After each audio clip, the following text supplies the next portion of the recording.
And Fritha, you said I should clap at the beginning, is that right? Yeah, okay.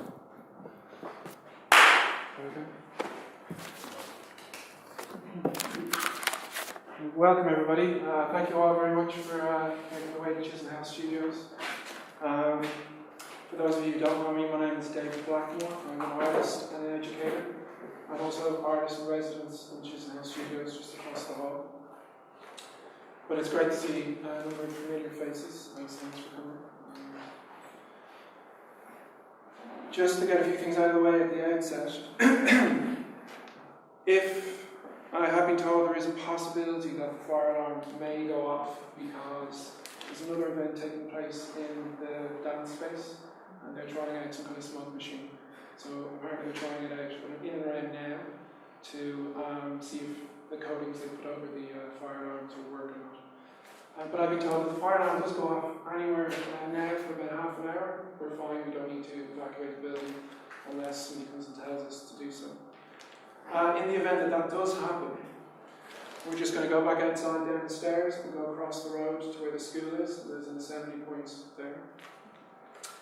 If any of you need to use the bathroom, if you go out the door, take a left, there's 2 bathrooms on your left hand side. And just to reiterate that this is being recorded and it's being streamed on Facebook. And if any of you are au fait with social media, the hashtag is hashtag DIAS2_0. And by way of a schedule, I'm going to introduce the symposium briefly, and then I'll introduce the panelists. And then Michael will deliver the first talk, and there'll be some time after that talk for some questions, after which Sarah will deliver her talk, and again there'll be time after that for some questions.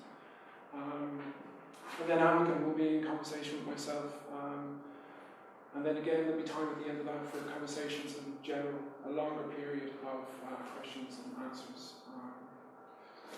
But I believe you all have schedules on the paper that we've all been given.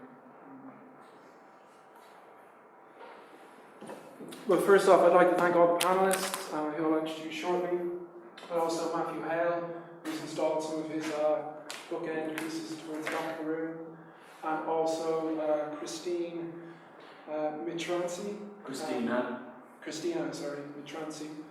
who one of her anointed book sculptures is at the back of the room. But I'd also like to thank Chisenhouse Studios for allowing us to put on this symposium. And also a special thanks to Ted, who has funded the studio award that myself and Fritha Jenkins have been lucky enough to have for the past, just over a year. And the studio award is in memory of a Chisenhouse original member artist, Pete Lloyd Lewis, who unfortunately died a number of years ago. And since then his partner Ted has funded the studio program to this day.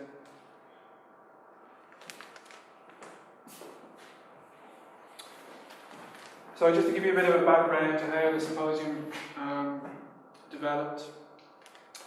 As an artist, my interests lie in the structures and systems of human civilization, which in one respect help to order society in our day-to-day lives to ensure that life functions.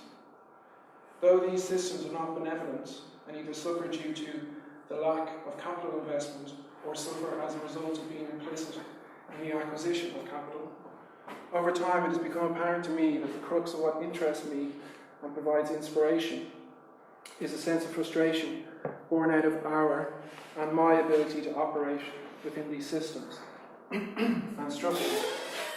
Though on the whole I don't follow destruction through to its suggestive and rather I utilise partial destruction or damage, such as bending a park fence with a car jack until the fence or the jack breaks. Or in the case of a more recent work, European Passport, I used the subtractive act of removal via erasure as a form of critique by removing national emblems from European passports. In the year prior to my involvement with Chisenhouse Studios, I began researching reactionary aggression stemming from frustrated outbursts whilst an honorary research associate with UCL Art Museum and the State School of Fine Art. During the course of this research, I came across a phenomenon prevalent in American cities. and in some places in the UK known as rage rooms. Spaces where individuals would pay to be allowed into a designated space to essentially vent pent-up aggression or energy by destroying ephemera associated with contemporary life such as flat-screen TVs, ornaments, etc. Chisenhale Studios gave me the opportunity to run a variation of this as part of my residency. The resulting work, Rage Pen, is a relational work where anonymous ventees bring objects that represent a source of frustration or sources of frustration within their lives. Ventees were interviewed by myself, and after which they were given the tools to destroy these objects, such as baseball bats and sledgehammers, etc. The process of which was documented photographically, some of which are installed on the walls here. This work allowed me to access another's, albeit facilitated aggression, frustration, and manic destructive behaviour.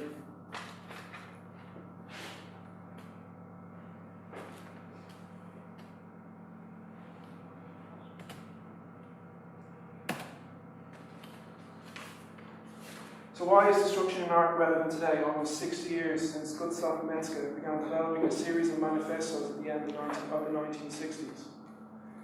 Metzger formulated the theory for auto-destructive art against the backdrop of a century of warfare and continual threat of absolute obliteration at any moment of the human race through nuclear war. The video that's on the screen at the moment was shot by myself with my mobile phone on my daily commute to one of the places I teach in, and it's a large video projection or advertisement in Waterloo Station, advertising a British arms manufacturer, BAE Systems. An example of how we are confronted by the obscenity of arms manufacturing for capital gain in this country, in a corporate manner, within the banality of the everyday. In this, our epoch, we have witnessed what has become known as the Great Recession, which caused economic destruction on a micro and macro level, the effects of which we are still dealing with now. We are continually reminded that we are on the precipice of environmental disaster, a direct result of the infrastructure required to satisfy temporarily capitalism's growth fetish. According to news reports, we as a race are oscillating between the onslaught of a new Cold War and, conversely, nuclear disarmament. Destruction through military action over oil-rich areas in the Middle East by global players is ongoing, where chemicals alongside traditional forms of military destruction are vetted out upon the populace via hybrid warfare, many of which are manufactured in the country we dwell in.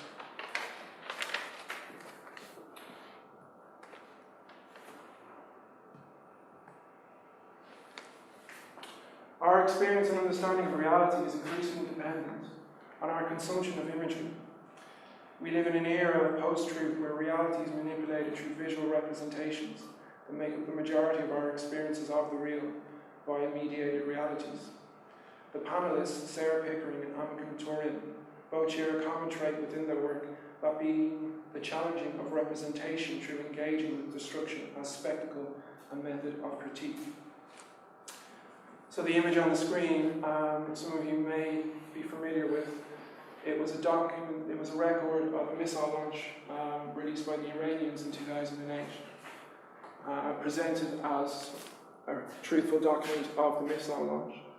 Although it later transpired that the actual image that was used to represent this event to us was actually falsified, because one of the missiles didn't actually take off, and they photoshopped it to make it appear that it had.